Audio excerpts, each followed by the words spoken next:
HSC 26 এখন থেকে serious হলে কি এ প্লাস পাওয়া সম্ভব? উত্তর দিচ্ছি, তবে তার আগে তিনটা ফ্যাক্ট বলেনি। 6 বছর পর আবার তোমরাই প্রথম এইচএসসি ফুল সিলেবাসে পরীক্ষা দিচ্ছ। জিপিএ 5 পাওয়ার হার কমলেও অ্যাডমিশনে জিপিএ রিকোয়ারমেন্ট কমছে না। প্রতি বছর বদলাচ্ছে প্রশ্ন প্যাটার্ন, শুধুমাত্র সাজেশনে কিন্তু আর লাভ হবে না। বোর্ড পরীক্ষার মতো শুরুর প্রশ্নটা একটু ঘুরিয়ে জিজ্ঞেস করি, এখন থেকে কিভাবে পড়লে এইচএসসি তে এ প্লাস পাওয়া সম্ভব। তোমাদের জন্য আমরা নিয়ে এসেছি এক্সপার্ট কামব্যাক প্ল্যান ও রোড ম্যাপ। সেটা নিয়ে চলে আসছি 10 মিনিট স্কুলের শেষ মুহূর্তে প্রস্তুতি করছে।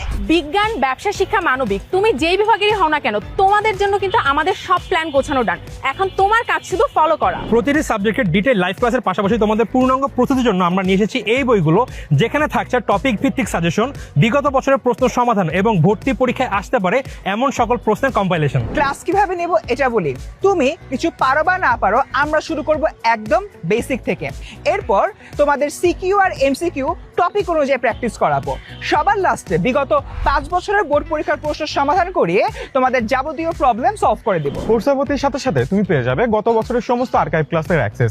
এই বছর কোনো লাইভ ক্লাস মিস হয়ে গেল টেনশনের কোনো কারণ নেই, কারণ অ্যাপে থাকবে সবকিছু একদম গোছানো। প্রতিটি ক্লাস শেষে এমসিকিউ এক্সামের পাশাপাশি কোর্স শেষে থাকছে বোর্ড পরীক্ষার আদলে ফাইনাল মডেল টেস্ট। এইচএসসি 26 প্রশ্নটা আরেকবার করি। কিভাবে এখন থেকে পড়লেই এ প্লাস পাওয়া সম্ভব? সিলেবাস শেষ করতে রেগুলার ক্লাস করতে হবে। প্র্যাকটিস করতে কুইজ এবং ফাইনাল মডেল টেস্ট দিবে। সাথে ফলো করবে আমাদের